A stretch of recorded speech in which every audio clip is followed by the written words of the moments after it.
Subscribe कीजिए finance ज्ञान channel को और बेल आइकन को दबाइए लेटेस्ट वीडियो सबसे हेलो पहले देखने फ्रेंड्स, के मैं लिए। निपुण गौतम और आज फाइनेंस ज्ञान पे हैं हमारे साथ मिस्टर अभिषेक राजा राम, जो कि एक प्रैक्टिसिंग चार्टर्ड अकाउंटेंट है, टीवी पैनलिस्ट हैं और एक वैरायटी ऑफ बुक्स जिन्होंने लिखी हैं टैक्सेशन पर, चाहे वो इनडायरेक्ट टैक्स है या डायरेक्ट टैक्स है। तो आज अभिषेक जी हमारे साथ हैं एमएसएमई यानी कि माइक्रो स्मॉल और मीडियम एंटरप्राइज के बारे में अपने कुछ विचार रखेंगे, उनके बारे में बताएंगे एमएसएमई क्या है, एमएसएमई का रजिस्ट्रेशन किन्हें लेना है और उससे क्या बेनिफिट होने वाले हैं।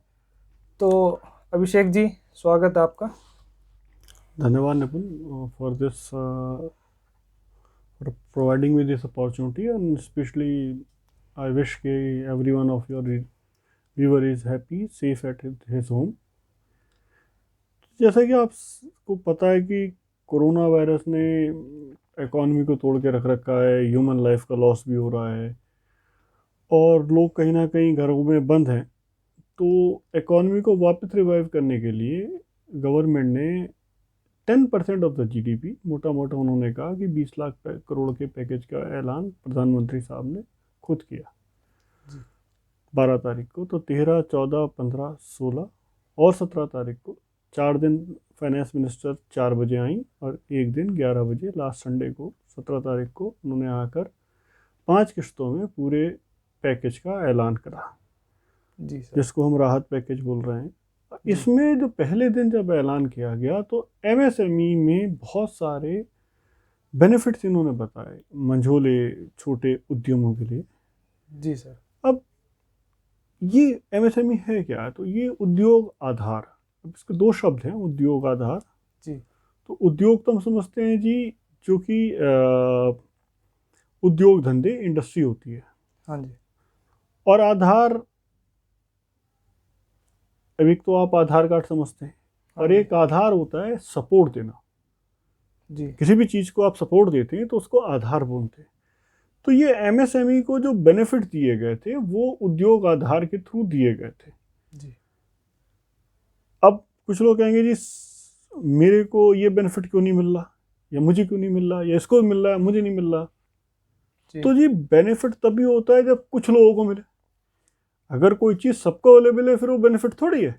बेनिफिट तो वही है जो कुछ लोगों को मिले। तो सरकार ने देखा कि जो बड़े उद्यमी हैं जी, उनके स्केल ऑफ ऑपरेशंस का बेनिफिट होता है, और जो छोटा व्यापारी या उद्यमी होता है तो उसके पास उतना सामर्थ्य नहीं होता, तो वो उसको compete नहीं कर पाता।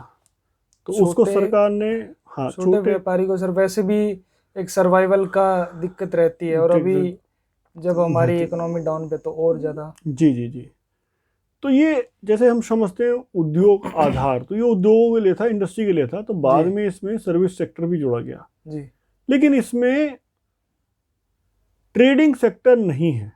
इनकी एक अलग से लिस्ट है जो सिर्फ ट्रेडर्स हैं जी, उसको बेनिफिट नहीं दियो। उद्योग में तो आते नहीं, वो तो व्यापारी है जी। तो जो उद्यमी हैं, उद्योग धंधे हैं, उसको बेनिफिट था। बाद में इसमें यानी कि मैन्युफैक्चरर, बिल्कुल सही कहा। और बाद में इन्होंने सर्विस सेक्टर को भी इसमें ऐड ऑन करा। इनकी एक अलग से लिस्ट है कि किसको बेनिफिट मिलेगा नहीं मिलेगा।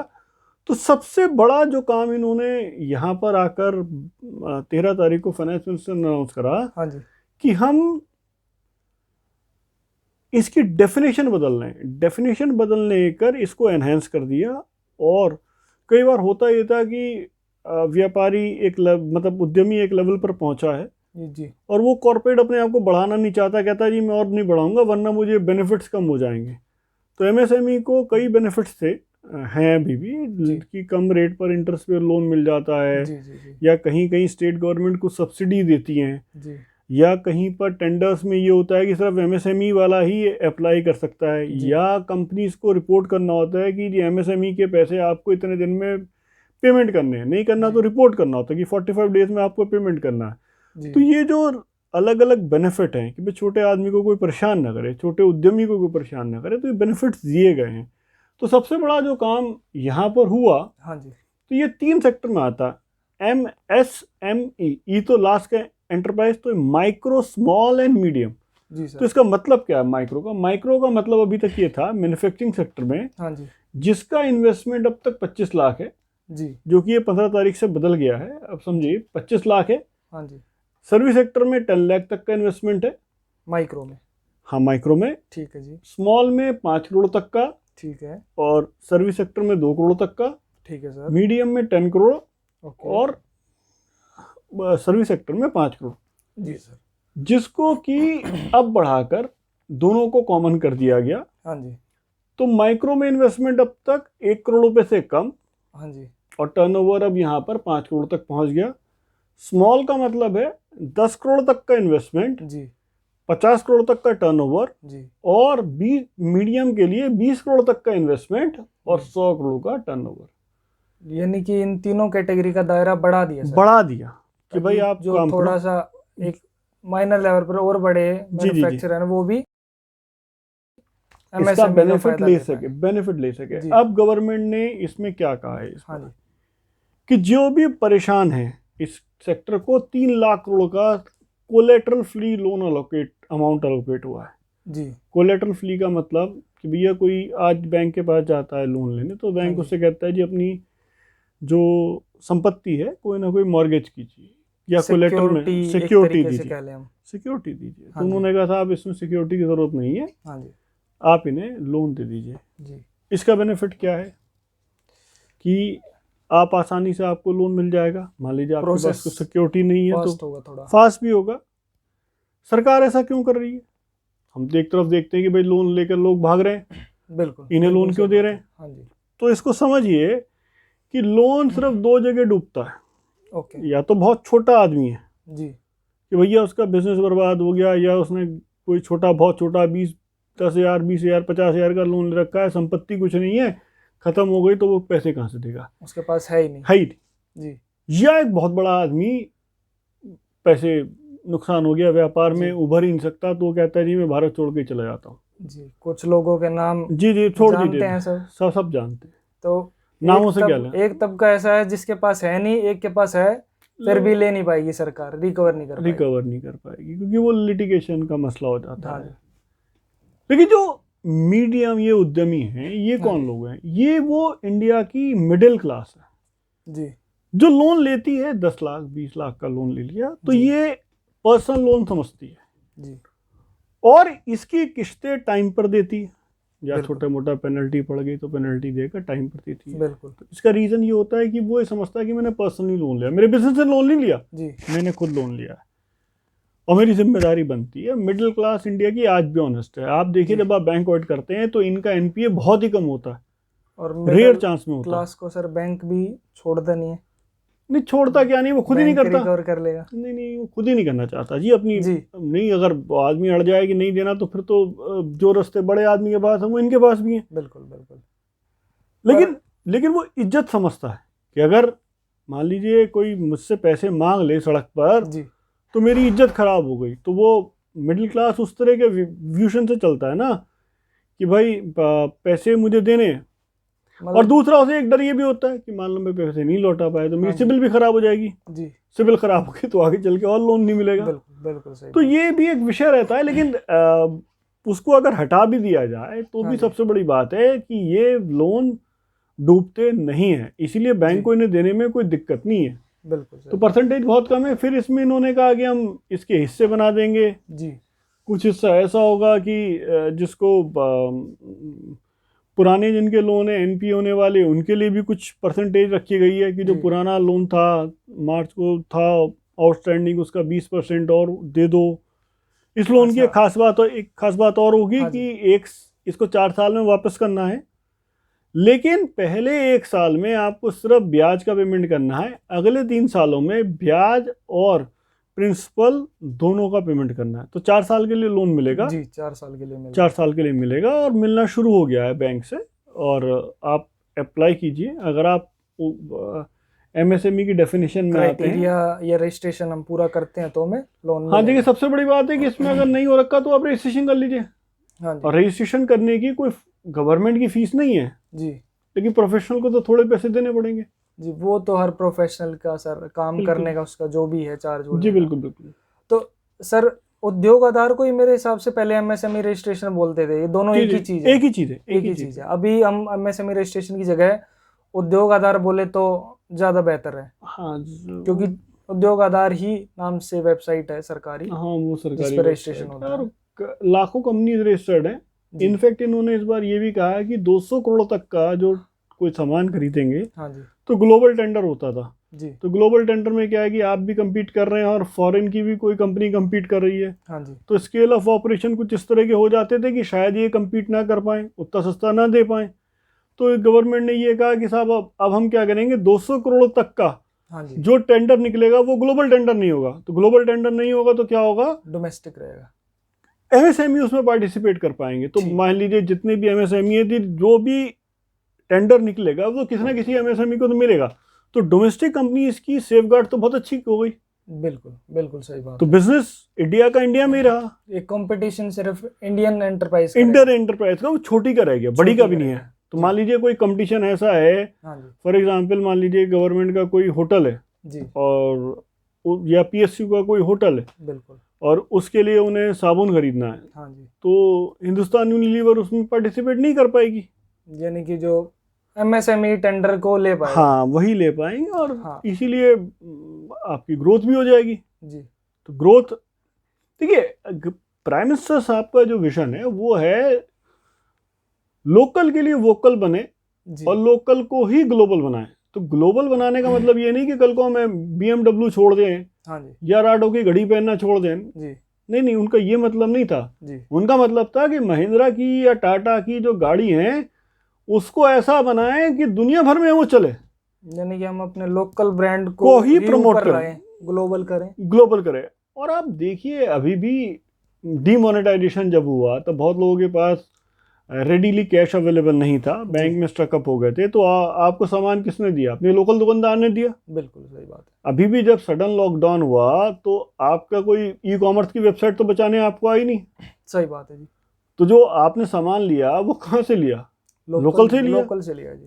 तो लोकल से सामान लेने में दिक्कत थोड़ी है, वही सामान आप ई कॉमर्स से लेते हैं, वही सामान लोकल से लेते हैं। जी। तो जितना आप लोकल को सपोर्ट करेंगे उतना ही बिजनेस आगे जाएगा। जी।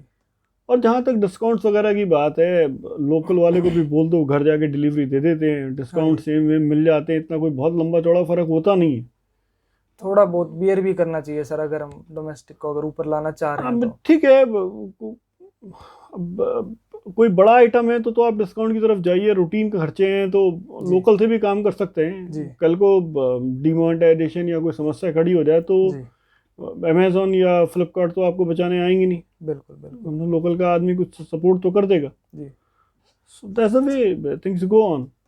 तो सर जैसे एमएसएमई के बारे में जितनी बातें कही उसको हम एक पीपीटी या एक फाइल बना के भी डाल देंगे, पर मैं मोटा मोटा एक बार 2-4 बातें जैसे रिपीट कर देता हूँ। एक तो जो इन्वेस्टमेंट का क्राइटेरिया हुआ तीनों कैटेगरी का, माइक्रो स्मॉल मीडियम का, हमने उस पर बात करी, वो दायरा बढ़ा दिया सरकार ने फिलहाल। और 4 साल का एक लोन मिल रहा है जो कि लोअर इंटरेस्ट रेट पे मिल रहा है। पहले साल सिर्फ इंटरेस्ट पे करना है ताकि एनपीए ना बने। वो इंटरेस्ट पे कराने का बेसिक मतलब ये है कि भाई एनपीए की कैटेगरी में ना चला जाए। और रजिस्ट्रेशन कराने का एक फ़ायदा क्या है भाई, जो एमएसएमई की पेमेंट है वो जल्दी रिलीज होगी। 45 डेज का क्राइटेरिया था मेरे हिसाब से जो आपने बताया। तो ये कुछ बेनिफिट हैं जो अभिषेक जी ने हमें बताया। इसका एक और चीज़ मैं बता देता हूँ कि एमएसएमई में रजिस्ट्रेशन लेते हैं तो इसकी कोई सालाना कोई रिटर्न नहीं जाती जी। तो कोई इसमें लिए परेशान होने की जरूरत नहीं। और ये लाइफ टाइम के लिए एक ही बार लेना होता है, वन टाइम रजिस्ट्रेशन, जिसकी सरकारी फीस भी नहीं है, सरकारी फीस भी नहीं है, प्रोफेशनल लेगा या जिससे आप वो सर्टिफिकेट इशू करा रहे हैं वो जो अपने चार्जेस लेगा वो भी ज्यादा नॉमिनल ही होंगे मेरे हिसाब से। नॉमिनल ही होंगे। ये काम अगर इतना इंपॉर्टेंट सर्टिफिकेट है जिसके बेस पर आपको लोन वगैरह मिलना है तो खुद अगर आपने ये सब नहीं जानते तो खुद तो नहीं करना चाहिए। बिल्कुल प्रोफेशनल की हेल्प ले लीजिए, that would be beneficial for you. बिल्कुल सर।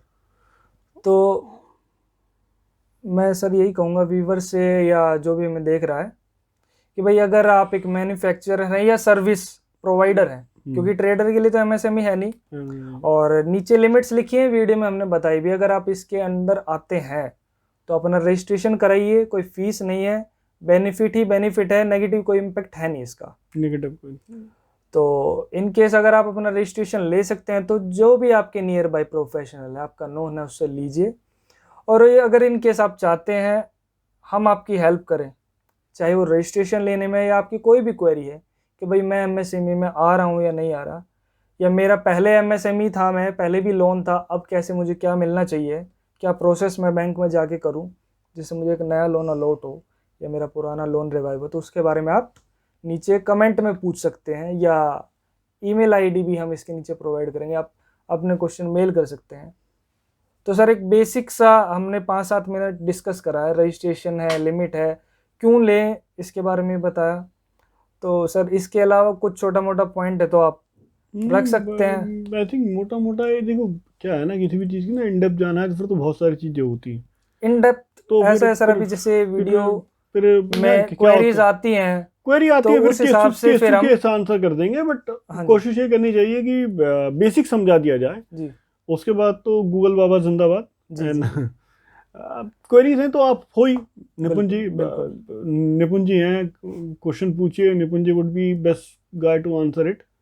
तो और चैनल को, वीडियो को लाइक कीजिए और चैनल को सब्सक्राइब कीजिए। जी, तो सर इस वीडियो में इतना ही रखते हैं। अगर हमारे पास एक नंबर ऑफ क्वेरीज ज़्यादा आती हैं और एक ज़्यादा ही स्ट्रिक्ट या कहीं बड़े क्वेश्चन है या डिफ़िकल्ट क्वेश्चन है, तो मैं अभिषेक जी से ज़रूर टाइम लूँगा और हम दोबारा डिस्कस करने की कोशिश करेंगे ताकि हेल्प मिल सके लोगों को। क्योंकि ये सारी बातें आप खुद से भी ढूंढ सकते हैं, लेकिन अगर आपको एक कलेक्टिव जगह पर मिल जाए आपके सवालों के जवाब तो काफ़ी अच्छा रहता है। तो अगर ये वीडियो और कंटेंट जो हम बना रहे हैं आपके किसी भी तरीके से फ़ायदा आपको करता है तो आप ज़रूर इसको शेयर कर सकते हैं, और सब्सक्राइब करने से ये होगा आगे अगर हम कोई फ्रूटफुल डिस्कशन करते हैं, जैसे अभिषेक जी हमारे पास, जिनके पास हालांकि टाइम बहुत ही कम होता है, पर सर हमेशा फिर भी available है। कोई भी क्वेरी हो, सर ने हमें कभी मना नहीं करा है, और यही विचार सर के कोई भी व्यूवर भी आ जाए उसके लिए भी हैं। तो ज़रूर आप इस वीडियो को शेयर कीजिए, और अभिषेक जी के साथ हम ऐसे ही जुड़े रहेंगे और सर की गाइडेंस में कुछ और अच्छे टॉपिक कोशिश करेंगे हम आपके पास लेके आएँ। Thank you sir. धन्यवाद।